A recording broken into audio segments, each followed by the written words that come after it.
I believe when you take the sixth pick, and it is the argument for the QB, which right now I'm not necessarily on board with, but I haven't completely made my final decision because it's February 2nd. Okay?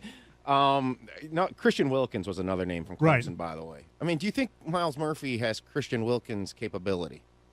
I don't. Christian Wilkins went 13th in the draft. Yeah. Okay, you see what I'm saying here is I believe when you pick that high, you've got to get somebody who is elite at their position. And you don't have a chance. You would want to, but there might not be somebody that's elite at their position available. Right. So you then start considering other things. And I don't rule out anything in the first round except taking a kicker or a punter. I don't. I think when you have an opportunity to get a special player at a certain position of need that might take this team over the top, that you think about it. So who is that for you? I was looking at Daniel Jeremiah's list and his top 50. He just put it out yesterday. The guy he had before Witherspoon, which I would consider at 6, it's Bijan Robinson. A running back at 6? I'm just saying that I don't think you can completely rule it out. He is allegedly the best running back coming out since Saquon. I think we can all agree Saquon was not worth the second pick. The 6th pick's a little bit different. Right. This quarterback that you had, Jared Goff, has no excuses if he has a superstar running back behind him.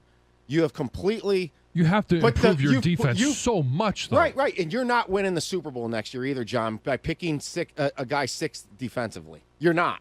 No, and some of this will be determined on what they do in free agency. Correct. Do they sign Jamal Williams? Do they, right. What are they going to do with DeAndre Swift? And that's not a free agency decision, but what do you expect him to be this year? I've given up on Swift. And then defensively, I haven't given up on him simply because I've seen guys in contract years go out there in many sports and do something unique and special for them, not necessarily in terms of the sport that they're playing, but for what they haven't been, because they know their future rests on what they do this year. And then I've seen most of those guys go back to what they were after they get paid. Okay, it doesn't mean the Lions have to pay him. Right. All we need is that 4th year to be a little bit better than it's been. But a little bit healthier than it's been for DeAndre Swift. DeAndre Swift as a prospect, though, and what he's done and the resume, I just don't think is consistent there for what they need. Jared Goff's best season in this league was not last season. Jared Goff's best season in this league was when he had Todd Gurley as a running back with him. And he went to the Super Bowl with the Rams with a couple of good receivers. My case for doing this, and I'm not necessarily saying it's 6, I don't think you can get him at 18. Okay? I do not think Bijan Robinson will be there at 18. The case for doing this is to get your answer on Goff. Because that's the most important thing for this team. I don't think it's more important than the defensive line. I don't think they draft in there. All right, we got to draft a guy just because we want to make sure. You Jared have a Goff. GM who was in the Rams system but and scouted Todd Gurley to take him 10th overall. You're not listening to me. They don't. I don't think you draft just to answer a question about a guy that they love anyway. Then they're not going to do that.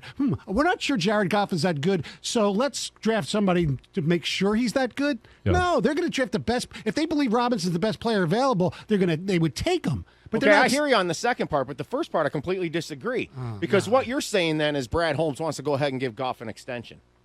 Not necessarily. Yeah, you just said he's your guy. You don't have questions about it. If they don't, I mean, yeah. If I'm Brad Holmes and I'm being objective, I'm sitting here and saying, okay, this quarterback that I have here, his best year was when he had an elite running back behind him. I think one thing that has not been tapped in this offense is the fact that they don't have a true number 1 running back. Can you imagine with this offensive line, the receiving weapons, if you've got a game breaker back there?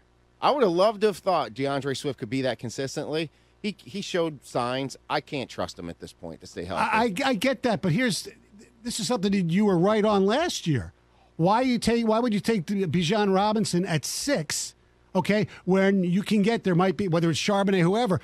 Kenneth Walker was going to be offensive rookie of the year probably after Hall got hurt. He was a second. You can find great guys in that let position. me ask you a question. That's all. I still want to create depth of talent on the offensive and defensive lines. And right now, they have an opportunity to increase that depth of talent on the defensive line with that number 6 pick.